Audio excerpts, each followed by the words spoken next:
Hello दोस्तों, आप सभी को गुलाब जामुन जैसी मीठी मीठी नमस्कार। तो आज की इस वीडियो में एक और आईपीओ के बारे में हम आज पूरी डिस्कशन करने वाले हैं। ये कंपनी काम क्या करती है, उसके फाइनेंशियल्स कैसे हैं, उसके पॉजिटिव्स नेगेटिव, उसका टाइम टेबल और उसी के साथ साथ मैं इस आईपीओ को अप्लाई कर रहा हूँ या नहीं कर रहा हूँ। इन सभी चीज़ों को आज के इस वीडियो में हम डिटेल में डिस्कस करेंगे। तो स्वागत है आप लोगों का आईपीओ के लव ट्रायंगल शो में। ई मुद्रा कंपनी, इस कंपनी का आ रहा है आईपीओ। ये कंपनी इंडिया की लार्जेस्ट लाइसेंस सर्टिफाइड अथॉरिटी है और इस कंपनी का बिजनेस मेनली टू कैटेगराइज्ड में डिवाइड हुआ है। अगर हम बात करते हैं वर्टिकल डिजिटल ट्रस्ट सर्विसेज और एंटरप्राइजेस सॉल्यूशंस में, ये दोनों सेक्टर में ये कंपनी आज के टाइम पे काम करती है। ई मुद्रा कंपनी काफी ज्यादा सर्विसेज प्रोवाइड करती है। अगर हम बात करें उसमें से इंडिविजुअल या organisational certificates, digital certificates, SSL TLS certificates, device certificates और इसी के साथ साथ एक पोर्टफोलियो ऑफ डिजिटल सिक्योरिटी और paperless transformation solutions, multi factor authentication, mobile application security, website security testing, IT policy assessment. अब अगर मैं आपको सिंपल सी भाषा में बताऊं तो ये कंपनी ना, आप लोगों को पता है कि अगर आजकल आप लोगों के जो सर्टिफिकेट्स आते हैं, चाहे वो 10th के हो, +2 के हो, या इवन आधार कार्ड वगैरह हो, तो वहाँ पर लिखा होता है डिजिटली सिग्नेचर्ड। तो ये जो डिजिटली सिग्नेचर्ड वाला जो मेन काम है ना, वो ये कंपनी प्रोवाइड करती है। और ये कंपनी का जो डिजिटल सिग्नेचर सर्टिफिकेट एक्सपर्टाइज है, वो इंडिया में काफी ज्यादा स्ट्रॉन्ग हो चुका है। और ये इंडिया की ओनली एक ऐसी कंपनी है जो डायरेक्टली रिकॉग्नाइज करती है by the Riot browser and document processing software companies. अगर हम उस कंपनीज की बात करें जैसे कि माइक्रोसॉफ्ट हो गया, मोजिल्ला हो गया, एप्पल हो गया और एडोब हो गया, और ये अलाउ करती है सेल्फ डिजिटल आइडेंटिटीज इंडिविजुअल्स को भी और ऑर्गेनाइजेशंस को भी पूरे वर्ल्ड वाइड में। और वहां पर इश्यूज भी करती है SSL TLS certificates for website authentication. अगर हम कंपनी के एक स्ट्रेंथ देखें तो इसने अभी तक 50 million digital signature certified provide कर चुकी है थ्रू 88,457 चैनल पार्टनर्स के थ्रू। अगर हम 30 सितंबर 2021 के अकॉर्डिंग देखें तो कंपनी के पास 36,233 रिटेल कस्टमर्स और 563 एंटरप्राइजेस अवेलेबल है जिनको जो अपनी सर्विसेज प्रोवाइड करती है। इसी के साथ साथ ई मुद्रा एंटरप्राइजेस सॉल्यूशन ना टॉप 10 बैंक्स के द्वारा यूज किए जाते हैं, 6 टॉप ऑटोमेटिव कंपनीज और 19 टॉप कंपनीज, जो इंडिया की टॉप 500 रैंक कंपनीज में से है, जो सोर्सेज हमें इकोनॉमिक्स टाइम्स के द्वारा दिया गया था इन फाइनेंशियल ईयर 2020। अब अगर हम कंपनी के पॉजिटिव पॉइंट्स पे चले तो फर्स्ट, सबसे पहले तो ये इंडिया की लार्जेस्ट लाइसेंस सर्टिफाइड अथॉरिटी है। Second, company one stop solution provide करती है इन सिक्योर डिजिटल ट्रांसफॉर्मेशन और इसी के साथ साथ ये वेल पोजीशनड भी है इंडिया में भी और ग्लोबली भी। इनके पास टेक्नोलॉजी सर्टिफाइड भी, एक्रेडिटेशन भी और मेंबरशिप भी है इन इंटरनेशनल बॉडीज। फोर्थ, जो इनका इंफ्रास्ट्रक्चर है वो काफी ज्यादा टेक्नोलॉजी से भरपूर है। फिफ्थ, जो इनका कस्टमर बेस है वो डाइवर्स है, लॉन्ग स्टैंडिंग है एंड ग्रोइंग भी हो रहा है। सिक्स, इनकी जो पार्टनरशिप्स है, अगर हम कहीं इंडिया में भी देखे हो चाहे ग्लोबल्स में देखे, तो वो भी काफी ज्यादा स्ट्रॉन्ग है।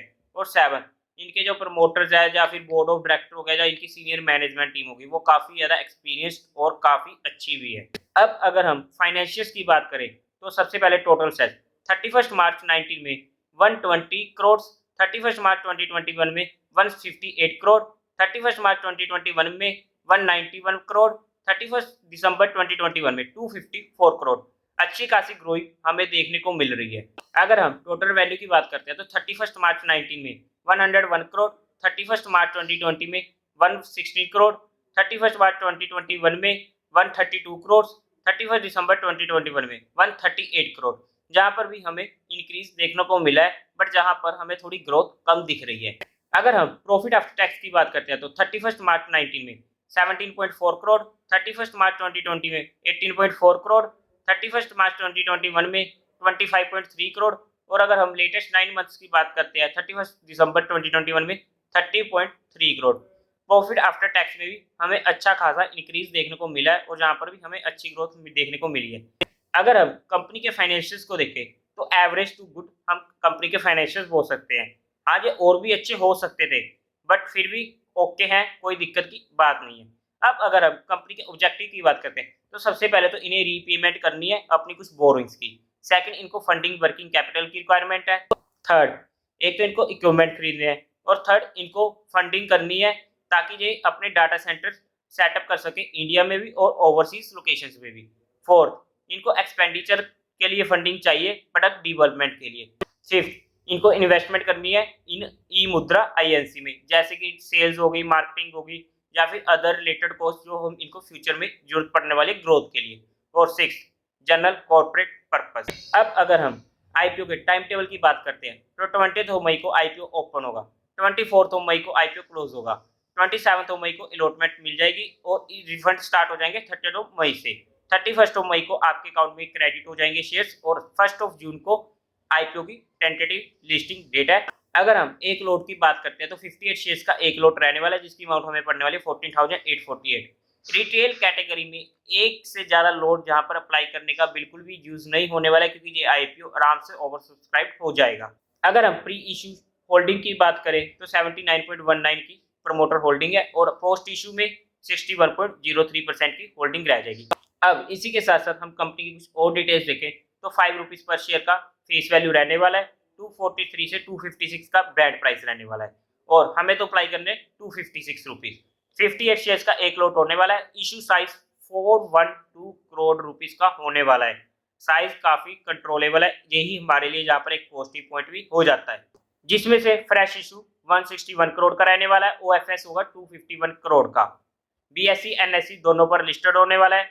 कोटा की बात करें तो क्वालिफाइड का 50%, रिटेलर्स का 35% और एचएनआई का 15%। अब अगर हम कंपनी की वैल्यूएशन पर जाएं तो सबसे पहले तो ईपीएस निकल के आता है 2.42 का, रिटर्न ऑन नेटवर्थ निकल के आता है 18% का, और अगर हम पीई रेशियो की बात करते हैं तो 49.42 की पीई रेशियो निकल के आती है। अब अगर हम पीई रेशियो के बेस पर अगर आईपीओ को देखते हैं तो आईपीओ सस्ता नहीं आ रहा है, महंगा भी नहीं आ रहा है, ओके ओके कह सकते हैं, बट वैल्यूएशन इतनी भी सही नहीं है कि मैं इसे इजीली बोल दूं कि मैं इसको अप्लाई करने जा रहा हूं आज के दिन पे।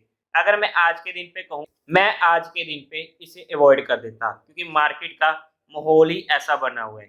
अब ये तो हमने सारी बातें कर ली, कंपनी काम क्या करती है, कंपनी के फाइनेंशियल्स कैसे थे, वो पॉजिटिव नेगेटिव सब कुछ देख लिया हमने। अब अगर मैं अपने फाइनल डिसीजन किसमें बात करूं, सबसे पहले इसका जो नेगेटिव पॉइंट है यही कि ये वैल्यूएशन काफ़ी हैवी मांग रहे हैं, जो मुझे अगर मैं डिफेंसिव के तौर पर कहूँ सूट नहीं कर रहा है। हाँ, लेकिन अगर सेकंड डे या थर्ड डे पर इसका एट द मोमेंट अगर मैं इसमें कोई डिसीजन बनाऊंगा, वो भी तब कह रहा हूँ अगर मैंने आईपीओ अप्लाई करना हुआ तो वो मैं आप लोगों को बता दूंगा। हो सकता है कि आपको मार्केट का पैचअप या ब्रेकअप में भी मैं सेकंड डे पर इसका फाइनल डिसीजन दे दूं, बट आज के टाइम में बीइंग एंड डिफेंसिव मैं इस आईपीओ को अप्लाई नहीं कर रहा हूं। अगर एज अ बीइंग एग्रेसिव मुझे इस आईपीओ को अप्लाई करना हुआ तो मैं आपको बता दूंगा।